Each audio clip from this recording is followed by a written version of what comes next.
Hello, good morning everyone. तो आज ये देखिए, ये आपका लेक्चर नंबर 3 है ना। और जितने भी आप तैयारी कर रहे हो 2025 के लिए, मैं सभी सब्जेक्ट को जो जीके एंड जीएस का आपका सेक्शन है सारे को अच्छे तरीके से कवर करवा दूंगा। जितने भी आप नए हो प्लीज़ चैनल को सब्सक्राइब कर लेना, वीडियो को लाइक कर देना ताकि जो नोटिफिकेशन है वो आपके पास में पहुंचता रहे वीडियो का। तो चलिए शुरुआत करते हैं। चलिए दोस्तों, और हाँ, जो भी आपकी क्वेरी हुआ करे कमेंट बॉक्स में डाल दिया करो, मैं आपको रिप्लाई दे दूंगा जब भी टाइम मिलेगा, जब भी, है ना।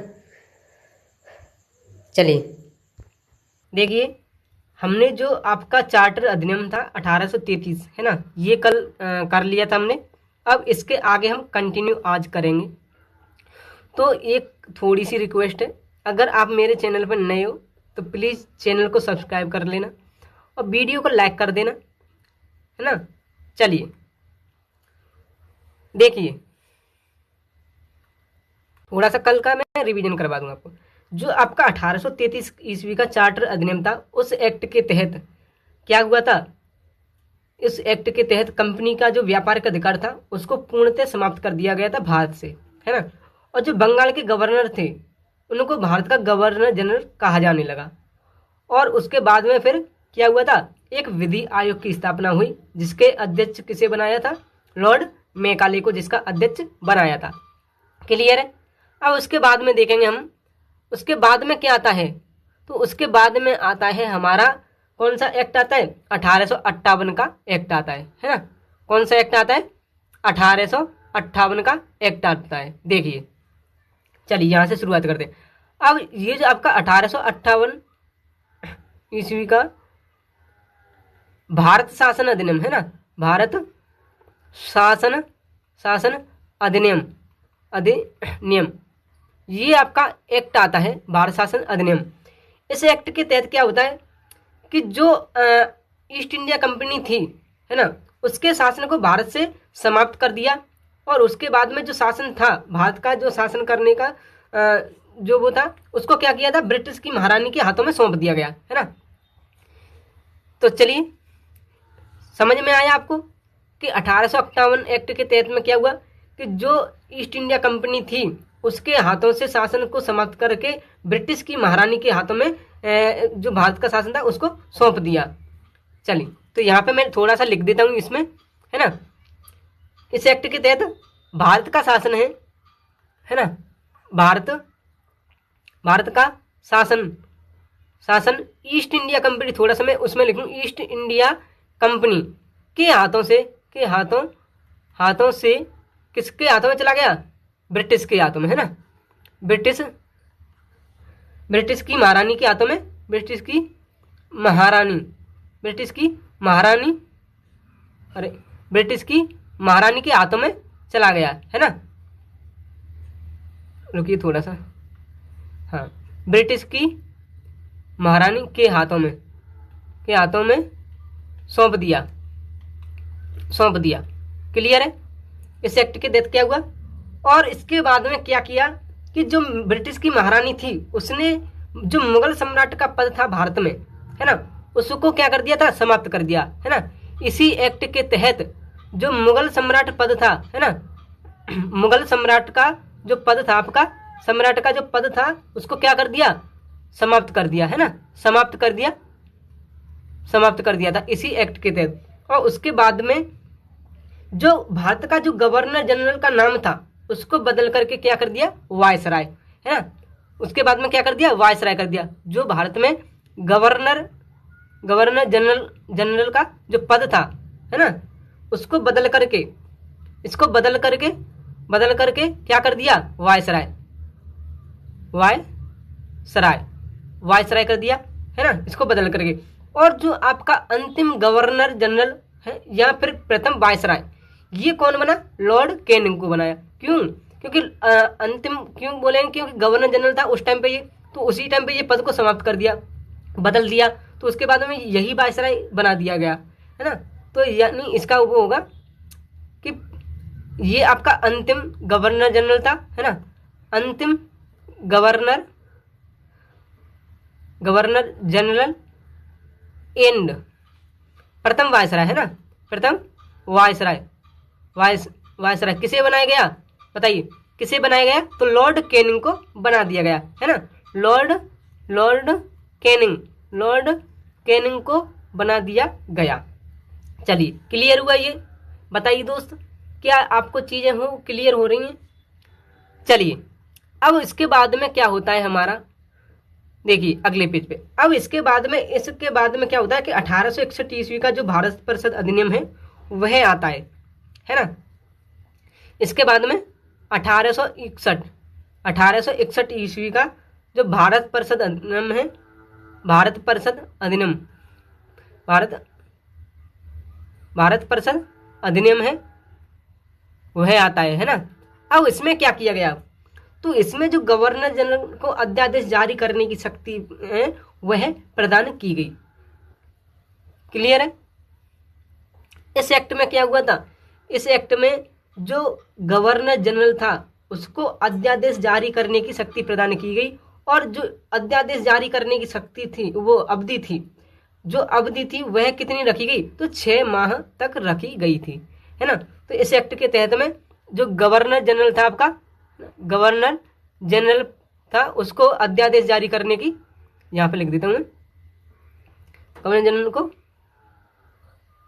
अध्यादेश जारी करने की शक्ति दी गई, है ना, शक्ति दी गई। किस एक्ट के तहत दी गई, तो 1861 के तहत। और जो अध्यादेश की अवधि थी, है ना, जो अवधि थी वह कितनी रखी, बताइए, तो अवधि है वो कितनी रखी थी, 6 माह रखी थी। क्लियर है? चलिए जो मोस्ट चीजें हैं वही मैं करवाऊंगा। थोड़ा सा मानता हूँ कि ये टॉपिक है वो आपका डिफिकल्ट है, थोड़ा सा याद करने में प्रॉब्लम ज़्यादा आती है ना, लेकिन मैनेज करना। जो चीज़ें हैं आपकी जो एग्जाम से जो मोस्ट इंपोर्टेंट है मैं बस उन्हीं को करवा रहा हूँ, बाकी की जो चीज़ें वो कुछ भी नहीं है इसमें, तो इतना तो आपको पढ़ना ही पड़ेगा। चलिए अगले उस पर चलते हैं। देखिए अब जो 1861 का भारत परिषद अधिनियम के बाद में आपका 1862 ईस्वी में क्या हुआ था कि जो लॉर्ड कैनिंग था उसने 3 भारतीयों को विधान परिषद में क्या किया था, मनोनीत किया था, है ना। क्या किया था, अब विधान परिषद अधिनियम आ गया भारत में, तो उसके बाद में जो अगर विधान परिषद अधिनियम आ गया तो इसको बनाएंगे, तो उसके लिए क्या करेंगे, तो 3 भारतीयों को नियुक्त किया था लॉर्ड कैनिंग ने 1862 में, है ना। तो यहाँ पे मैं लिख देता हूँ, यहाँ पे लिख देता हूँ। तो ये आपका क्या हुआ था, 1862 ईस्वी में लॉर्ड कैनिंग ने क्या किया था, लॉर्ड कैनिंग, है ना, लॉर्ड कैनिंग ने क्या किया, 3 भारतीयों को, है ना, 3 भारतीयों को क्या किया, मनोनीत किया विधान परिषद में, है ना। 3 भारतीयों को विधान परिषद में क्या किया था, मनोनीत किया, मनोनीत किया। अब उसके बाद में ये जो विधान परिषद में ये 3 सदस्य थे वह कौन थे, तो ये जो 3 सदस्य थे वह कौन थे, तो एक तो हमारे कौन थे, बनारस के महाराजा, और दूसरे थे पटियाला के महाराजा, और तीसरे थे सर दिनकर राव, जो कि आपको याद नहीं रखना है, बस इतना ही आपको याद रख लेना है। अब उसके बाद में क्या होता है कि 1892 ईस्वी में जो भारत परिषद अधिनियम था, है ना, इसको क्या कर दिया था, अप्रत्यक्ष रूप से चुनाव प्रणाली का प्रावधान कर दिया, है ना। अप्रत्यक्ष रूप से अगर आपको पूछ ले कि अप्रत्यक्ष रूप से चुनाव प्रणाली की शुरुआत किस अधिनियम के तहत हुई, तो 1892 ईस्वी के भारत परिषद अधिनियम के तहत हुई। तो मैं यहीं पे लिख देता हूँ, है ना, यहीं पे लिख देता हूँ कि 1892 ईस्वी में क्या हुआ था, जो भारत परिषद अधिनियम था, भारत परिषद अधिनियम था आपका, है ना, अधिनियम था, उसमें क्या कर दिया, अप्रत्यक्ष रूप से चुनाव, है ना, क्या कर दिया, अप्रत्यक्ष चुनाव प्रणाली की क्या कर दी, शुरुआत, है ना, क्या कर दी, शुरुआत कर दी, अप्रत्यक्ष चुनाव प्रणाली की शुरुआत कर दी। चलिए दोस्त अब आते हैं अगले पेज पे। देखिए अब इसके बाद में क्या होता है, इसके बाद में आता है आपका 1909 का भारत परिषद अधिनियम, जिसे हम मार्लियामेंटो सुधार अधिनियम भी कहते हैं, है ना। अब जो आपका मार्ले मिंटो है वह कौन कौन व्यक्ति थे, यानी ये आपके मार्ले अलग व्यक्ति था और मिंटो आपका अलग व्यक्ति था। तो ये जो लॉर्ड मार्ले थे ये इंग्लैंड में भारत के राज्य सचिव थे, और जो आपके लॉर्ड मिंटो थे ये उस समय भारत के वायसराय थे। तो ये आपको याद रख लेना है ना। तो मैं यहाँ पे लिख देता हूँ कि 1909 ईस्वी में 1909 में मोस्ट इम्पोर्टेंट प्रश्न पूछा गया है, कई बार प्रश्न पूछ लिया है ना। 1909 का भारत परिषद अधिनियम, भारत परिषद अधिनियम, अधिनियम जिसे हम क्या बोलते हैं बताइए, जिसको क्या बोलते हैं, मार्ले मिंटो, मार्ले मिंटो सुधार, मार्ले मिंटो सुधार के नाम से हम जानते हैं, है ना।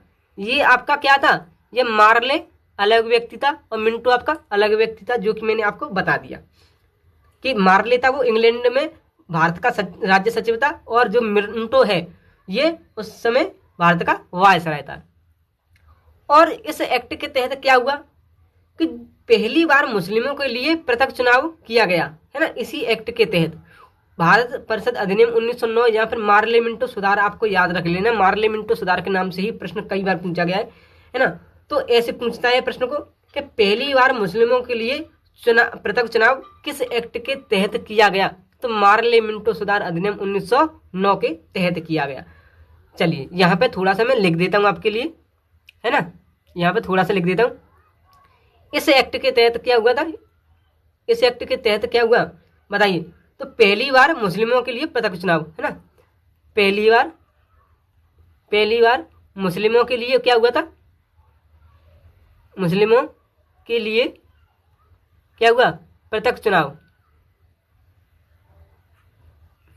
पृथक चुनाव, है ना, चुनाव किया, पृथक चुनाव किया। और उसके बाद जिसमें जो मुस्लिम सदस्यों का चुनाव है वह मुस्लिम मतदाता ही कर सकते थे, ये इसमें डिसाइड किया था, है ना। लिख देता हूँ, चुनाव किया जिसमें मुस्लिम मतदाता थे, मुस्लिम मतदाता,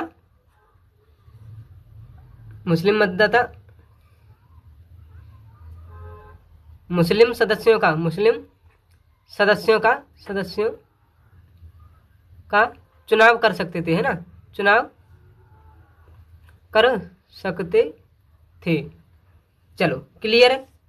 और ये आपको बस याद रख लेना, ये चीज पूछी जाती है आपके लिए, है ना, कि पहली बार मुस्लिमों के लिए पृथक चुनाव की शुरुआत किस एक्ट के तहत हुई थी, मार्ले मिंटो सुधार अधिनियम 1909 के तहत हुई।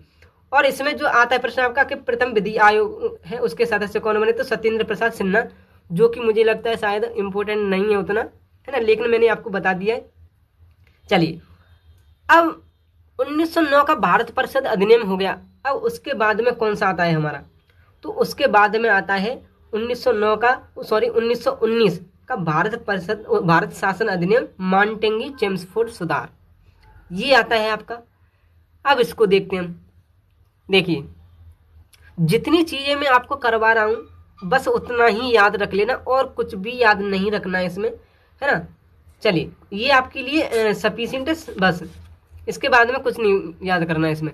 तो देखिए जो आपका 1919 का भारत शासन अधिनियम आता है ना, 1919 का भारत शासन अधिनियम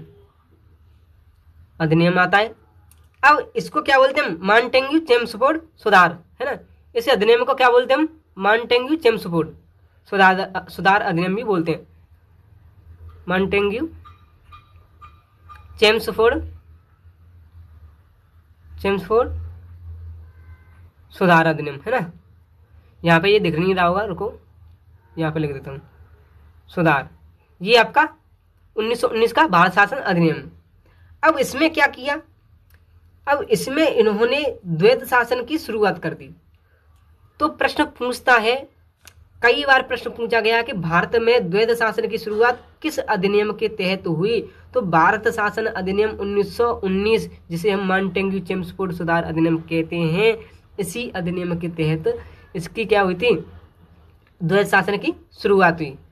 और उसके बाद केंद्रीय लोक सेवा आयोग का गठन किया गया। किस एक्ट या किस अधिनियम के तहत? तो भारत शासन अधिनियम 1919 के तहत आता है। शायद उतना पूछा नहीं जाता है आपका।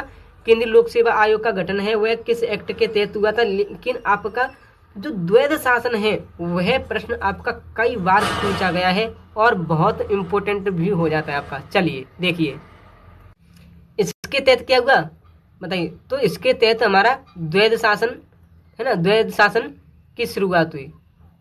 द्वैध शासन क्या हो गई? शुरुआत हुई, द्वैध शासन की शुरुआत हुई है ना। उसके बाद में आपका क्या हुआ? केंद्रीय लोक सेवा आयोग का गठन किया गया इसी एक्ट के तहत। तो यहाँ पे लिख लेंगे हम केंद्रीय लोक सेवा आयोग, लोक सेवा आयोग का क्या हुआ था? गठन, आयोग का गठन किया गया है ना, आयोग का गठन किया गया इसी एक्ट के तहत। चलिए, और एक जो मोस्ट इम्पोर्टेंट है आपका, शायद परीक्षा में पूछ सकता है, वैसे तो अभी तक एक दो बार आया है, ज़्यादा आया नहीं, कि महिला को वोट देने का अधिकार है वह कब मिला था? तो 1926 में। मैं लिख देता हूँ है ना, महिलाओं को वोट देने का अधिकार, वोट देने का अधिकार है वह किस एक्ट के तहत है? सॉरी, कब आया था? 1926 ईस्वी में। कब आया था दोस्त? 1926 ईस्वी में आया था। चलिए, 1926 ईस्वी में इन्हें अधिकार दे दिया गया कि महिलाएं भी वोट डाल सकती हैं। चलिए आते हैं हम, देखिए अब आता है हमारा कि मोस्ट इम्पोर्टेंट है वह है हमारा, बहुत इम्पोर्टेंट है, भारत शासन अधिनियम 1935 है ना। भारत शासन अधिनियम, भारत शासन अधिनियम कौन सा? 1935। 1935। देखिए अब इस एक्ट के तहत क्या हुआ? इस एक्ट के द्वारा 321 अनुच्छेद और 10 अनुसूचियां बनाई गई और प्रांतों से द्वैध शासन है वह क्या कर दिया? हटा दिया गया। प्रांतों से द्वैध शासन को हटा करके कहाँ लागू कर दिया गया? केंद्र में द्वैध शासन की स्थापना कर दी गई। क्लियर है? बताइए, प्रश्न पूछा गया है आपका कि द्वैध शासन किस एक्ट के तहत समाप्त कर दिया गया था? तो भारत शासन अधिनियम 1935, इसके तहत इसे द्वैध शासन को समाप्त कर दिया गया है ना। तो यहाँ पे लिखेंगे द्वैध शासन को क्या कर दिया? द्वैध शासन को क्या कर दिया? समाप्त कर दिया। और केंद्र में द्वैध शासन की क्या कर दी? केंद्र में द्वैध शासन की स्थापना कर दी है ना, स्थापना कर दी। क्लियर है? और इस एक्ट के द्वारा 321 अनुच्छेद और 10 अनुसूचियां हैं वो बनाई गई थी, जो कि उतना इम्पोर्टेंट नहीं है। और इसके बाद में एक चीज और याद रख लेना, हमारा प्रश्न पूछा जाता है, कई बार पूछा गया है कि आरबीआई की स्थापना है वह कब हुई? तो जो आपकी आरबीआई है, आरबीआई, इसकी स्थापना है ना, आरबीआई की स्थापना है वो कब हुई थी? अरे रुकिए थोड़ा सा, आरबीआई की स्थापना कब हुई थी बताइए। तो आरबीआई की स्थापना है वह हमारी कब हुई थी? तो आरबीआई की स्थापना है वो 1935 है ना, 35 में स्थापना हुई। चलिए, और इस अधिनियम को मोस्ट इम्पोर्टेंट मैं बोल रहा हूँ, कई बार पूछा गया है आपका, इस अधिनियम को क्या बोलते हैं? यानी कि मिनी संविधान किस अधिनियम को कहते हैं? प्रश्न कई बार पूछा गया है आपका। मिनी संविधान है ना, मिनी संविधान किस एक्ट को कहते हैं? तो भारत शासन अधिनियम 1935 को ही हम मिनी संविधान कहते हैं। क्या कहते हैं? भारत शासन अधिनियम 1935 को मिनी संविधान है ना, अधिनियम को कहते हैं मिनी संविधान। चलिए, क्लियर है? अब आते हैं हमारा नेहरू रिपोर्ट। देखिए अब आते हैं, देखिए तो आपका क्या हुआ? देखिए, जो नेहरू रिपोर्ट थी वह कब आई? 1928 ईस्वी में है ना। किसने पेश की? तो मोतीलाल नेहरू ने पेश की। जब मोतीलाल नेहरू ने अपनी जो रिपोर्ट थी, नेहरू रिपोर्ट 1928 में पेश की, तो ये क्या कर दी? जवाहरलाल नेहरू ने क्या कर दिया, इसे रद्द कर दिया गया। क्यों कर दिया? उन्होंने बोला कि एक ही आदमी संविधान का निर्माण नहीं कर सकता। अब हमारा संविधान निर्माण की प्रक्रिया वो शुरू हो गई है ना। मैं यहाँ पर लिख देता हूँ, उनको मैं यहाँ पर लिख देता हूँ, संविधान निर्माण की प्रक्रिया, है ना। यहाँ पे मैं लिख देता हूँ, देखिए अब देखिए। तो नेहरू रिपोर्ट कब आई थी? 1928 में। किसने पेश की थी? जवाहरलाल नेहरू ने मोतीलाल नेहरू ने पेश की, लेकिन उसको क्या कर दिया था? जवाहरलाल नेहरू ने रद्द कर दिया और कहा कि एक ही व्यक्ति संविधान का निर्माण नहीं कर सकता है, इसलिए क्या करते हैं, इसे रद्द कर देते हैं। और उन्होंने, जवाहरलाल नेहरू ने क्या कर दिया, इस रिपोर्ट को रद्द कर दिया। तो यहाँ पे लिखेंगे थोड़ा सा, देखिए नेहरू रिपोर्ट, है ना। नेहरू रिपोर्ट कब आई? 1928 में। अब नेहरू रिपोर्ट 1928 में आई, किसने पेश की बताइए, किसने पेश की? तो ये की थी मोतीलाल नेहरू ने, है ना। मोतीलाल नेहरू ने क्या की? पेश की। और उसके बाद में जवाहरलाल नेहरू ने क्या कर दिया? जवाहरलाल नेहरू इन्होंने क्या कर दिया था? इसे रद्द कर दिया, है ना। इसे रद्द कर दिया, इस रिपोर्ट को जवाहरलाल नेहरू ने। और क्या बोला था कि एक ही व्यक्ति है वो संविधान का निर्माण नहीं कर सकता, इसलिए इसे हम क्या करते हैं? रद्द करते हैं। उसके बाद में ये आपका संविधान के निर्माण का पहला प्रयास था इनका। क्लियर? तो ये आपका नेहरू रिपोर्ट है, वो संविधान के निर्माण का पहला प्रयास था जो कि रद्द हो गया। अब उसके बाद में आते हैं साहब आपके एम.एन. रॉय, है ना। अब इन्होंने क्या किया? अब ये जो रिपोर्ट है वो तो रद्द कर दी, उसके बाद में एम.एन. रॉय आते हैं। एम.एन. रॉय ने क्या किया था? संविधान सभा की मांग की और बोला कि हम हैं वो अलग अलग स्टेट से कुछ कुछ लोगों को बुलाएंगे, जो अच्छे होंगे उनको बुलाएंगे। उसके बाद में संविधान सभा होगी, उसमें डिसीजन लिया जाएगा कि कैसे हमें बनाना है, कैसे काम करना है, संविधान कैसे निर्माण करना है। तो ये चीज़ें उसमें की। तो जो इम्पोर्टेंट है वो प्रश्न आता है आपका कि पहली बार संविधान सभा की मांग किसने की? तो एम.एन. रॉय ने 1934 ईस्वी में। तो यहाँ पे लिख देता हूँ मैं, है ना। पहली बार संविधान सभा की मांग, पहली बार संविधान, इम्पोर्टेंट है आपका, प्रश्न पूछा जाता है कई बार। पहली बार संविधान सभा की मांग किसने की बताइए? किसने की थी? एम.एन. राय ने की। कब की थी बताइए? 1934 में। अब संविधान सभा की मांग की 1934 में। अब उसके बाद में क्या हुआ था? उसके बाद में आती है आपकी इंडियन नेशनल कांग्रेस, है ना, जिसको मैं अगले पेज में समझाता हूँ आपको, है ना। देखिए अब आती है आपकी इंडियन नेशनल कांग्रेस। अब ये कब आती है? 1935 में। इसने क्या किया? इसने भी संविधान सभा की मांग की। जब इसने संविधान सभा की मांग की तो उसके बाद में अंग्रेजों को क्या लगा कि भाई ये आपकी जो इंडियन नेशनल कांग्रेस है ये उस समय की बहुत ही बड़ी पार्टी थी। अब उन्हें लगा कि इसने अगर मांग की है तो संविधान सभा के लिए जो हमें प्रस्ताव है वो देना ही पड़ेगा। तो यहाँ पे लिखते हैं हम, है ना। देखिए यहाँ पे लिख देता हूँ कि 1935 में, ये आपका 35 है ना, 1935 में इंडियन नेशनल कांग्रेस, INC बोलेंगे हम इसको शॉर्ट फॉर्म में, है ना। इंडियन नेशनल कांग्रेस 1935 में इंडियन नेशनल कांग्रेस ने क्या की? संविधान सभा की मांग की, है ना। संविधान सभा की मांग की। अब इसके बाद में अंग्रेजों ने क्या किया? 5 साल बाद, यानी कि ये समझे 1940 में, 1940 में अंग्रेजों ने क्या किया? अगस्त प्रस्ताव भेजा इनके पास में। और उसमें क्या किया? उसमें उन्होंने बोला कि हम संविधान सभा की मांगों को आपका स्वीकार करते हैं, है ना। तो आता है अब कौन सा हमारा? अगस्त प्रस्ताव 1940। अगस्त प्रस्ताव 1940। इसमें क्या बोला गया?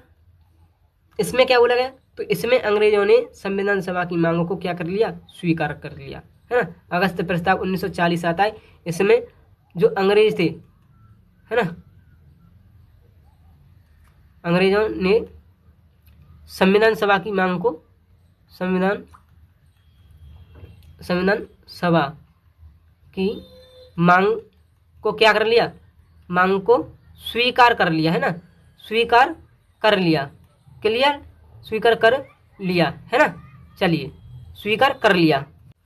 चलिए, तो अब इन्होंने जब स्वीकार कर लिया तो उसके बाद में अब इन्होंने क्या किया, 1942 में संविधान सभा के निर्माण के लिए इन्होंने क्या किया, क्रिप्स मिशन भेजा भारत में, है ना। किसने भेजा, अंग्रेजों ने भेजा। अगले पेज पे चलते हैं, देखिए आते हैं 1942 ईस्वी में क्या हुआ था। 1942 ईस्वी में संविधान निर्माण के लिए, संविधान सभा के निर्माण के लिए लिख देता हूँ, है ना, संविधान सभा के निर्माण के लिए क्या हुआ, क्या भेजा बताइए। संविधान सभा के निर्माण के लिए इन्होंने क्या भेजा, क्रिप्स मिशन को भेजा, है ना, क्रिप्स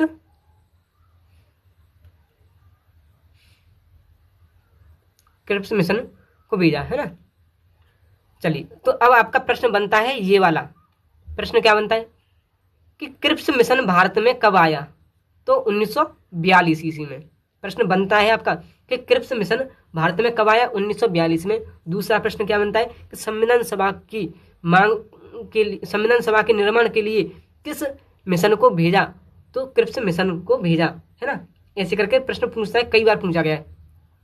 अब जो क्रिप्स मिशन के इसके हेड कौन बनाए बताइए, इसके जो हेड हैं बताइए, इसके हेड हैं वो कौन बनाए, अंग्रेज ने, बताइए अंग्रेजों ने इसके हेड कौन बनाए क्रिप्स मिशन के, तो स्टैफोर्ड क्रिप्स को बनाया, है ना, स्टैफोर्ड क्रिप्स, ये पी है आपका, है ना। हेड कौन बनाए, स्टैफोर्ड क्रिप्स को बनाया 1942 ईस्वी में संविधान सभा की मांग के लिए। चलिए, अब इन्होंने क्रिप्स मिशन तो भेज दिया। अब क्या हुआ इसमें कि जो इंडियन नेशनल कांग्रेस थी और जो मुस्लिम लीग थी, उनके बीचों में क्या हो गया था, सीटों के लिए विवाद हो गया, यानी सहमति नहीं हुई दोनों लोगों में। इधर आपकी इंडियन नेशनल कांग्रेस, दूसरी तरफ आपकी मुस्लिम लीग, तो उनमें सीटों के लिए क्या नहीं हुई, सहमति नहीं हुई। और ये क्या हो गया, ये जो मिशन है आपका क्रिप्स मिशन है, ये क्या हुआ, फेल हो गया, विफल हो गया ये, है ना। तो यहाँ पे ये मैं थोड़ा सा लिख देता हूँ, और कि इंडियन आपका, देखो मैं इंग्लिश में लिख रहा हूँ, है ना, मतलब शॉर्ट में लिख रहा हूँ, इंग्लिश में नहीं, याद रख लेना आप। जो आपकी इंडियन नेशनल कांग्रेस थी, है ना, और आपकी जो कौन थी, मुस्लिम लीग, है ना, मुस्लिम लीग, उनके बीच में क्या हुआ, सीटों के लिए सेम झगड़ा हो गया, या फिर सहमति नहीं हुई उनमें, मुस्लिम के बीच में सीटों को लेकर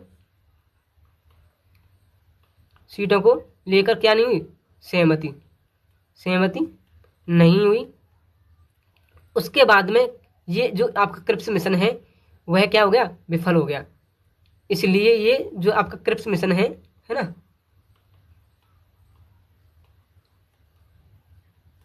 क्रिप्स मिशन है, ये क्या हो गया था हमारा, फेल हो गया, है ना, विफल हो गया।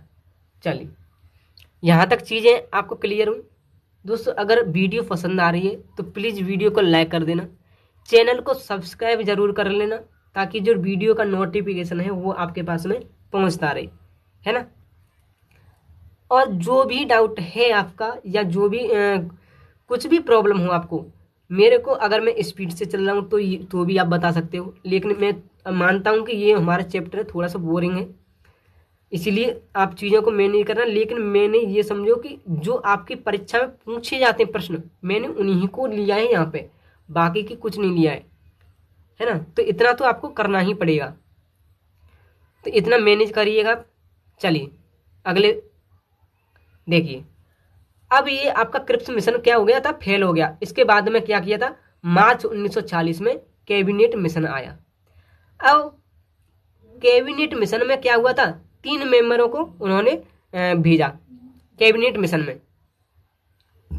अब 3 मेंबर कौन थे वो, तो जो हेड थे वो कौन थे, लॉर्ड पैथिक लॉरेंस, और जो 2 मेंबर थे वो थे, एक था स्टेफोर्ड क्रिप्स और दूसरा था एबी अलेक्जेंडर।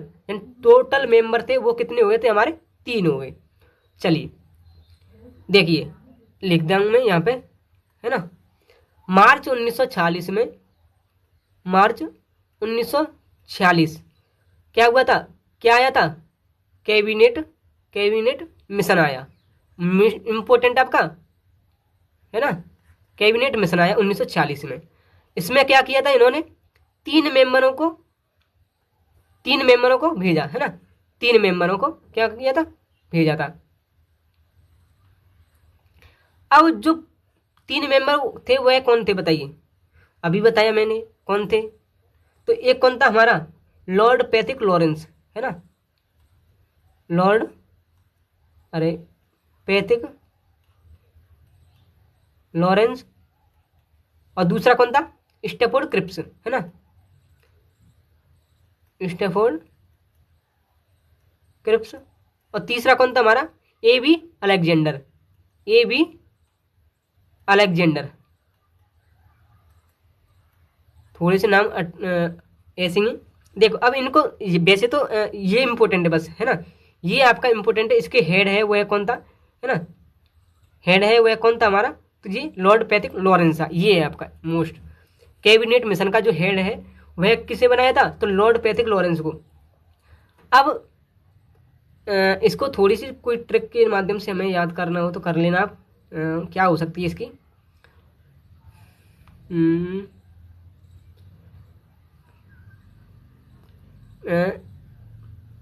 नहीं बन नहीं रही, लेकिन आप याद कर लेना, है ना, जो भी होगा मैं बता दूंगा आपको। देखिए अब देखो, इस कैबिनेट मिशन के तहत अब 3 मेंबर हैं वो भारत आए, Lord Pethick Lawrence, Stafford Cripps और एबी अलेक्जेंडर को चुना गया। इसके बाद में कैबिनेट मिशन के आधार पर क्या हुआ, भारत में संविधान सभा का निर्माण हुआ, है ना, इन्हीं के द्वारा। किसके द्वारा, यानी कि ये जो 3 आए थे आपके, यहाँ पे मैं थोड़ा सा वो कर देता हूँ, रुकिए। देखिए ये जो आपके तीनों व्यक्ति थे, है ना, ये जो आपके तीनों व्यक्ति थे, है ना, इनके द्वारा क्या हुआ था, संविधान सभा का निर्माण हुआ, है ना। भारत में संविधान सभा का निर्माण हुआ। चलिए अब देखो, यहाँ पे ये हो गया आपका, थोड़ा सा अगले पेज पे जाना पड़ेगा हमें। देखिए देखिए अब ये क्या हो गए थे आपके, चुनाव हुए, है ना। देखिए रुकिए थोड़ा सा। अब देखिए संविधान सभा के लिए क्या किए गए थे, संविधान सभा के निर्माण के लिए क्या हुआ था, चुनाव हुआ। उसमें आपके जो टोटल सदस्य थे वो कितने थे, 389 सदस्य थे, है ना। कितने सदस्य थे दोस्तों, 389 सदस्य, है ना। 389 सदस्यों को चुना गया, है ना, 389 सदस्यों को चुना गया, जिसमें आपके 389 में से आपके 296 थे वह कौन थे, वह ब्रिटिश प्रांत से थे, ब्रिटिश प्रांतों से लिए गए थे, है ना। और जो बाकी के आपके कितने बचे, 93, ये आपके कहाँ से लिए गए, देसी रियासतों से लिए गए। तो यहाँ पे मैं लिख देता हूँ, जो आपके 296 सदस्य थे, है ना, ये कहाँ से लिए गए, ब्रिटिश प्रांतों से, है ना, ब्रिटिश प्रांतों से लिए गए। और जो आपके 93 जो सदस्य थे वो कहाँ से लिए गए, देसी रियासतों से, है ना, देसी रियासतों से लिए गए। अब इसमें जो आपकी अब 2 पार्टी थी, मतलब पार्टी तो कई थी, 4 पार्टी थी आपकी, है ना। उसमें से देखो जो इंडियन नेशनल कांग्रेस थी उसको कितनी सीटें मिली बताइए, उसको कितनी सीटें मिली, तो 208 सीटें, है ना। तो जो आपकी यहाँ पे लिख देता हूँ मैं, इंडियन, अरे देखिए जो आपकी इंडियन नेशनल कांग्रेस है ना, ये थी, इसको कितनी सीटें मिली, तो 208 सीटें मिली इसको, इंडियन नेशनल कांग्रेस को। और जो आपकी मुस्लिम लीग थी, यानी कि चलो मुस्लिम लीग ही लिख लो, है ना, जो आपकी मुस्लिम लीग थी इसको कितनी सीटें मिली बताइए। तो इसको सीटें कितनी मिली थी, तो इसको सीटें मिली थी हमारी 73 सीटें, बाकी की अन्य को मिली, लेकिन वो हमें याद नहीं रखनी, ये आपको याद रखनी है, बस याद भी नहीं रखनी, ये भी पूछी नहीं जाती, लेकिन मैंने आपको बता दिया बस, है ना। तो 389 सदस्यों को चुना जाना था, तो उसमें से 296 ब्रिटिश प्रांतों से और 93 देसी रियासतों से लिए गए, जिसमें इंडियन नेशनल कांग्रेस को 208 सीटें मिली और मुस्लिम लीग को 73 सीटें मिली। चलिए, तो अगर आपको ये चीज़ें समझ में आ रही हो तो बताइए मुझे। आज हम इतना ही रखते हैं फिर, है ना, क्योंकि ज़्यादा अगर वो होगा, क्योंकि बेसिक चैप्टर बोलेंगे आपका, अगर ज़्यादा क्लास लंबी हो जाएगी तो फिर और समझ में नहीं आएगा। वैसे तो अभी ये ख़त्म ही है, अब ये आपका ख़त्म ही है, ये जो बोरिंग सब्जेक्ट थी वो ख़त्म हो चुकी। इसके बाद में तो आपका संविधान का निर्माण होगा, बनेगा, संविधान बनेगा, कितने दिन लगे, ये सारी चीज़ें हुई और कुछ नहीं है। तो चलिए, इतना ही रहने देते हैं आज हम। अगर आपको वीडियो पसंद आई है तो वीडियो को लाइक कर देना, चैनल को सब्सक्राइब कर लेना, ताकि जो वीडियो का नोटिफिकेशन है वो आपके पास में पहुँचता रहे।